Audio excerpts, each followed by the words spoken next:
McNair gives it to George, running right up the middle. Touchdown! Titans!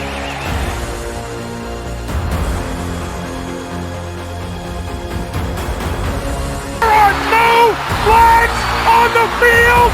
It's a miracle! Safety, now you're one-on-one with it. Shows why he's the man! In trouble. Sack!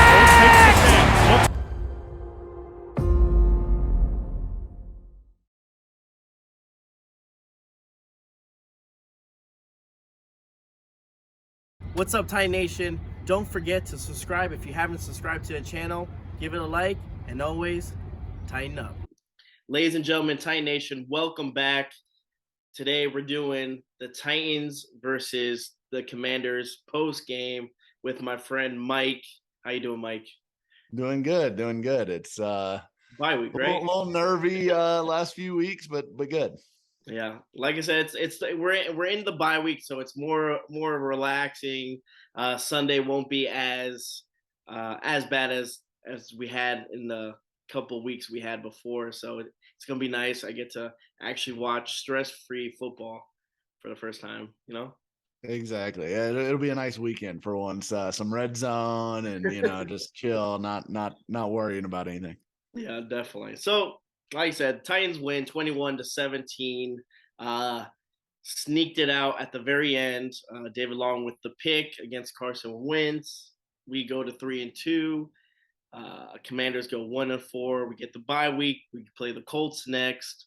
Some stats: Ryan Tannehill, 15 for 25, 181 yards, 1 touchdown. Derrick Henry, 28 carries, 102 with 2 touchdowns. Westbrook Akina with 2 receptions for 72 yards.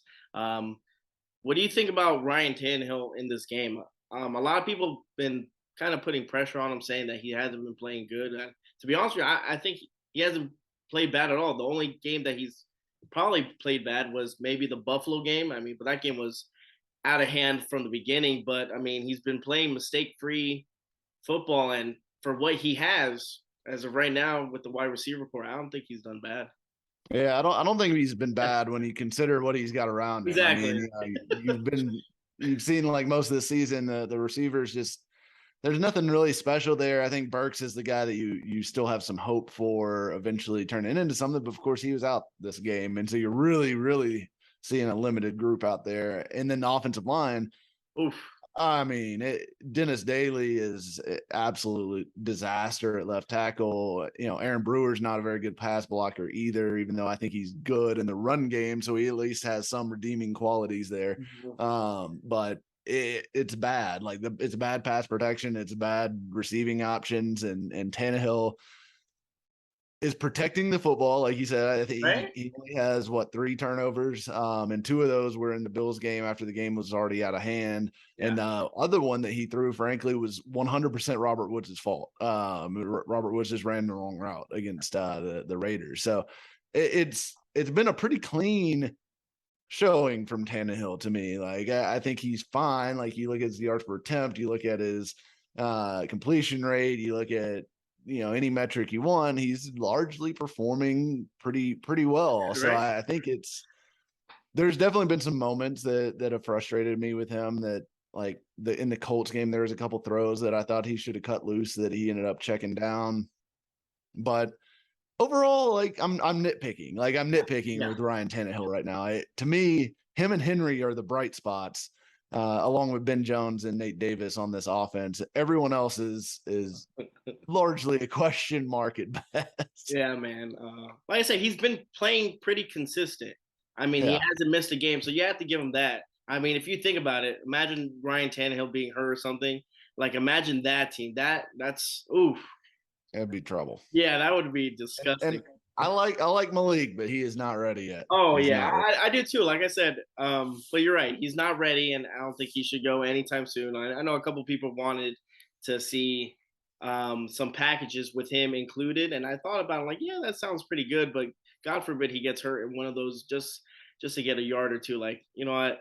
I'd rather not, man. Like, And honestly, the Titans have been so good in red zone situations that like you're not going to use them in the red zone for sure. I mean, they're scoring on like 92% of their red zone trips right now, touchdowns, and that is insane.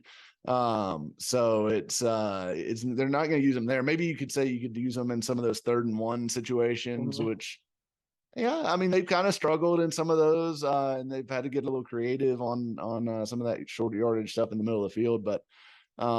Yeah, I don't know that adding a Malik Willis package is going to totally change the fortunes of this team at this point, right? Like that's kind of window dressing. Yeah, absolutely. And like you said, we're in the red zone for the Washington Commanders game. We were 3 for 3. Did really, really good. Like you said, percentage was like 92. Penalty wise, we were 8 for 61. They were 9 for 71. Again, some of those plays also were a little bit questionable. You know, the Jeffrey Simmons, the roughing the passer, and even the pass interference with Christian Fulton. Again, I didn't see it, but I mean, so there was an ineligible man downfield on that shovel pass to Okonkwo that was there was nobody downfield that shouldn't have been, like not even close, even close. So I have no idea. I would get with those and talk about the penalties, but I can't really justify. I mean, if you knock those down, we have like 4 or 5, so it's not too bad.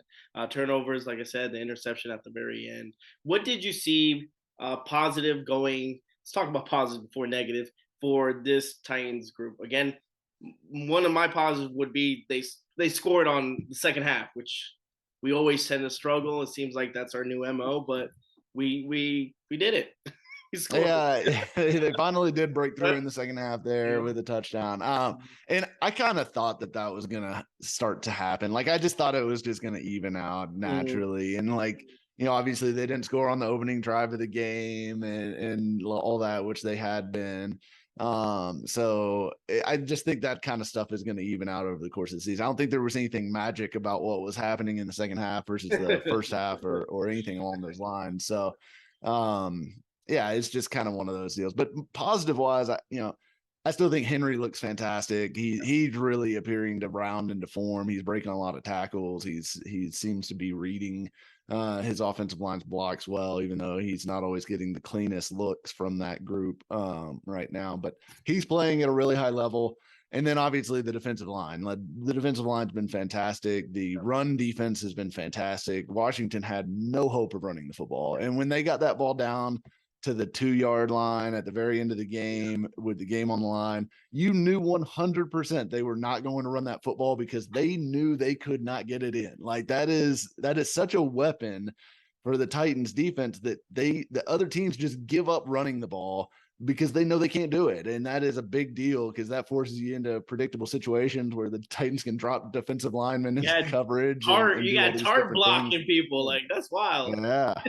Yeah, it was a great goal line stand, which the Titans have had a real knack for under the Mike Vrabel era. So it was a fun end result, even if it was stressful to get there. But I'll be honest, when Christian Fulton got that pass interference call, I was like, that's not good. I felt like the loss was coming at that point because it was 19 seconds left. I was like, they're going to get 3 or 4 chances at the end zone here from 2 yards out. Surely they're going to get the ball in here. But Carson Wentz came along and good old Carson. He's 0-4 against the Titans now as a starter. So anytime the Titans play Wentz, it turns out good. It's nice. Now, what about now? We have a lot to talk about. I always try to bring the positive before the negative, but the negative, right? The negative. I mean, we could always talk about the offensive line. Was, oh my God, they couldn't hold anything down. It was scary. And then that's where you kind of you see Tannehill and you're like, okay, maybe you know what he does. I mean, he stays in the pocket. There was one where the pocket was collapsing, and it was the one that he threw to Hiller where he was still like trying to throw it, and the guy had it. Like that was a hell of a play. Even the play with Westbrook-Akina throwing that bomb. So again, working with what he has, especially where a pocket crumbling so quickly. What'd you think, man, about that offensive line? Oh man, I think so. I think there's reason to believe that Nicholas Petit-Frere will get much better as the season goes on. And he honestly was pretty good in this game. And I think if you look at Nate Davis's rookie season back in 2019, it took him about 6 games and then he to really get going. Yeah. Like he was awful. Like he gave up, I think, 15 pressures in his first 6 games, and then like 4 towards the middle of the season, he kind of turned it around. I remember because people wanted his head too. You know? Yeah, exactly. Everyone was calling him a bust draft pick and all this stuff. And but Petit-Frere has had his struggles. He struggled against Max Crosby. Almost everyone does. He struggled against the Colts. But then I thought he played better in this game. And I think there's real hope coming out of the bye that he's going to be good. And once you plug Nate Davis back in at right guard, I have zero worry from center to right tackle. Well, I won't say zero worry. I have little worry, and it's all on Petit-Frere whether or not he's able to like put it all together here in the next few weeks. But the left side is a problem. And Brewer, like I said earlier, good run blocker, very, very important weapon for them in the ground game. Like he is very, very good in the run game and very, very good in the screen game, which they're utilizing more, obviously. Wow. So I think Brewer brings some stuff to the table that offsets the fact that he's just not a very good pass blocker right now. And he's also a younger starter, so I can see him getting better. Daly has been he's 24 starts deep in his NFL career. He's been in the league for 4 years. There's not really a lot of reason to believe that the light's suddenly going to click on and Dennis Daly is going to be an above average or even average left tackle. He's bad. He's one of the worst tackles in the league. I think the Titans would be wise to use the bye week to look at Dylan Radins or LaRaven Clark and say, can we get something more out of those guys at left tackle? Because to me, Radins, like for all his issues and for how bad he's been over his first 2 years here, maybe putting him back at left tackle, which is what he played his entire college career at North Dakota State. Maybe that's the thing that works for him. And he doesn't have to be great. Like he's not going to be as good as Taylor Lewan was, obviously, but he just has to be better than Dennis Daly, which I think he can be. And he's a younger guy. So like maybe with the reps, you work out some of this stuff and find out whether you have something in him, because frankly, you kind of need to know by the end of this year, I think, whether you have something in him or not, because that's going to be a big part of what they're having to fix in the offseason is this offensive line and what do they do with that group moving forward. So I think you'd love to get him some run and actually know what you have, finally, or, with some sort of finality after 2 years of, hey, this is a guy that we can use as a starter moving forward, or this is a guy that probably doesn't need to be on our team anymore. So I would like to see them try Radins. I wouldn't mind them trying LaRaven Clark. I mean, he's not been a great player at the NFL level, but he's started games at left tackle and been okay. So I don't know. I think now's the time to make the change there because Daly's just been really bad. And this was his worst game. He was a disaster. And usually when I watch a game live and I'm like, man, that guy played awful, I'll go back and watch the all 22 and I'll be like, maybe it wasn't quite as bad as I thought initially.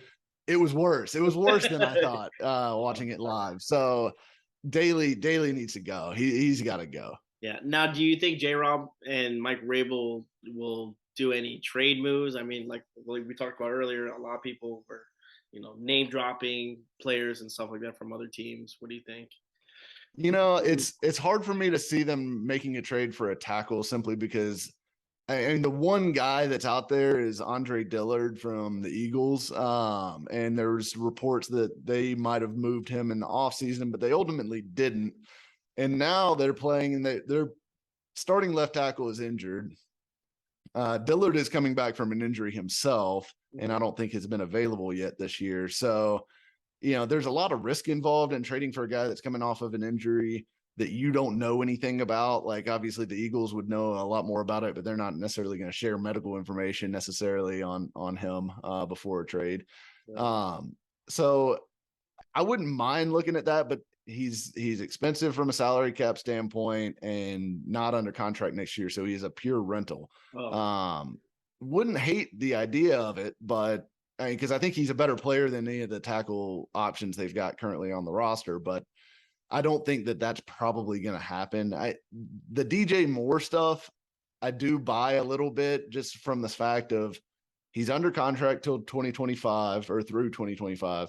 So he's not a rental. He would be like a long-term building block, which if you look at this team, they're going to have to address wide receiver in the offseason one way or another, right? Like you're probably not going to want to go into another season with just Burks and Woods and like a bunch of Jags on the roster, right? Mm-hmm. So I think you look at if you traded for DJ Moore, his cap hit this year is almost nothing for a team that would be trading for him. Like it's less than $1 million because of how the Panthers structured his extension. Okay. So cap hit works beautifully for this year. Now next year the cap hit's about $20 million, but you could knock $10 million off the cap by letting Woods go, who's going to be 31 next year. And none of his money is guaranteed. So you could kind of make that swap and get a guy that's 25 years old, been hyper productive, could be a long-term, kind of running mate for Treylon Burks, and have a better foundation for your wide receiver room, moving forward for the next 3 to 4 years, as you build around maybe Malik Willis or a new quarterback, or, but possibly they could keep Tannehill for a while longer too, I suppose. But either way, whatever quarterback you have, you would rather have a couple good receivers to work with, and more would give them that. But I don't know if the Panthers are actually going to trade him. I mean, obviously there's been reports that teams are calling about him, but to this point, obviously they haven't made a move, and they just signed him to an extension, and the coach is fired, but we don't know if the GM's going anywhere. So why would he trade away a guy that he just gave a new contract to? Yeah, definitely. Now, I know it's the bye week, and I know it's a little too early and stuff, even though I think the bye week actually benefits us because, again, we're always injured. So, like that's the thing. What do you think right now for like grading scale? Who's a player on offense that has surprised you?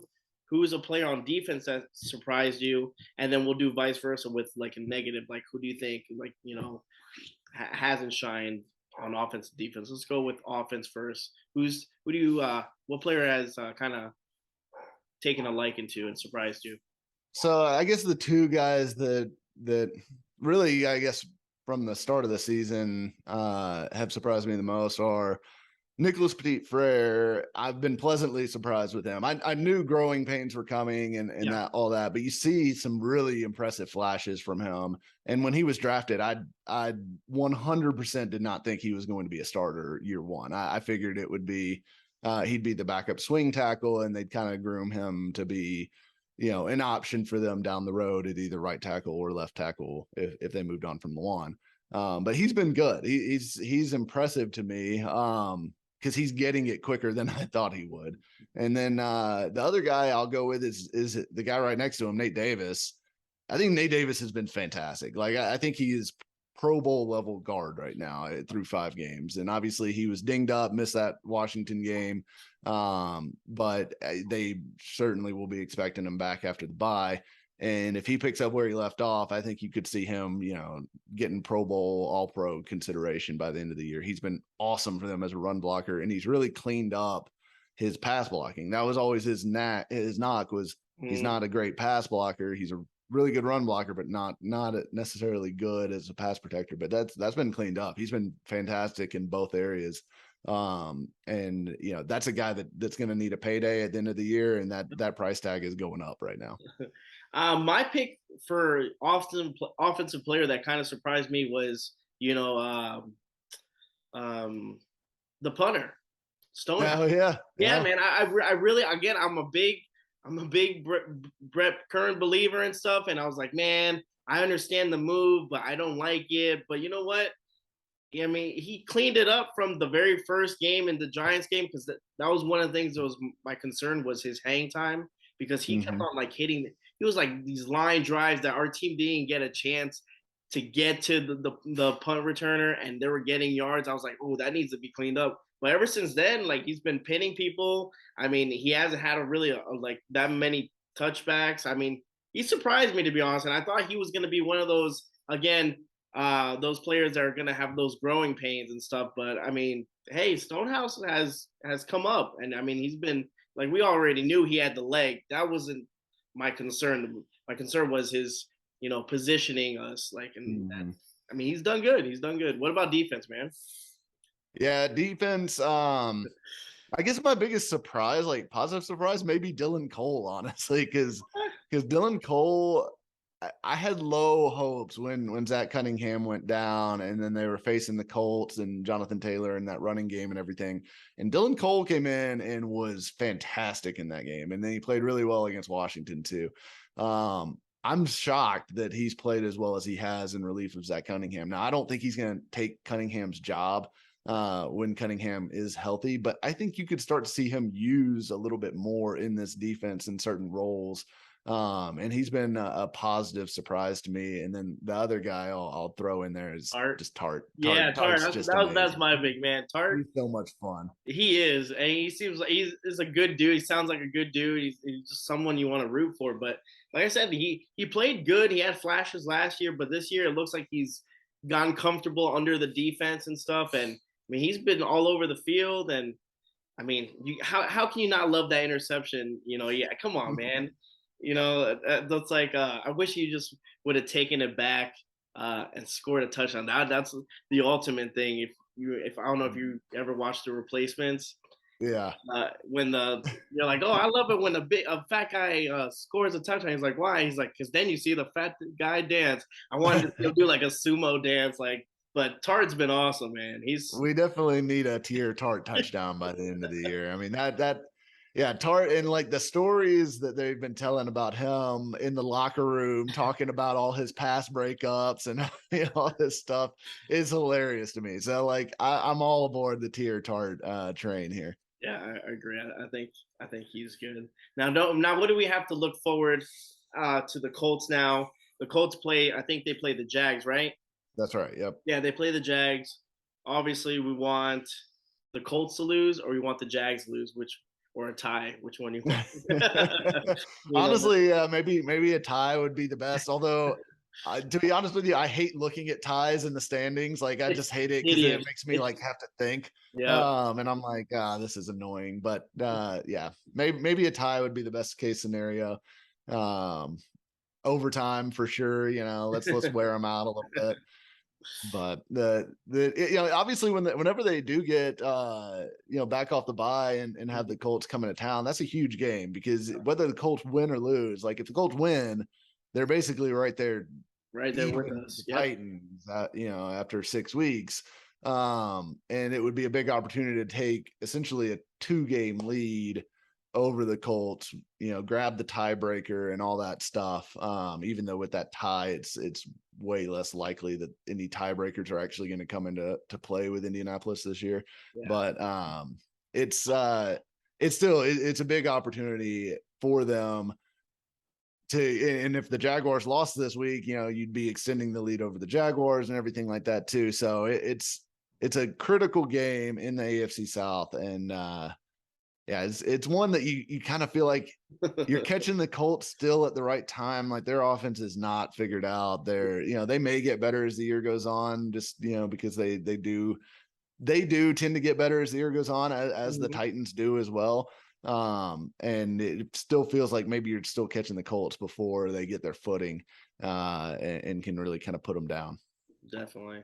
All right, Mike. Well, I'm gonna let you go, man. It's an honor to have you on. It's always fun to talk some Titans football with you. Like I said, It's bye week. It's nice to just chill out, relax with the family, man. Nothing too crazy, but we'll definitely catch you on another one, man. All right. Absolutely. Thanks for having me. Hey, man. Have a good one, bro. All right, you too.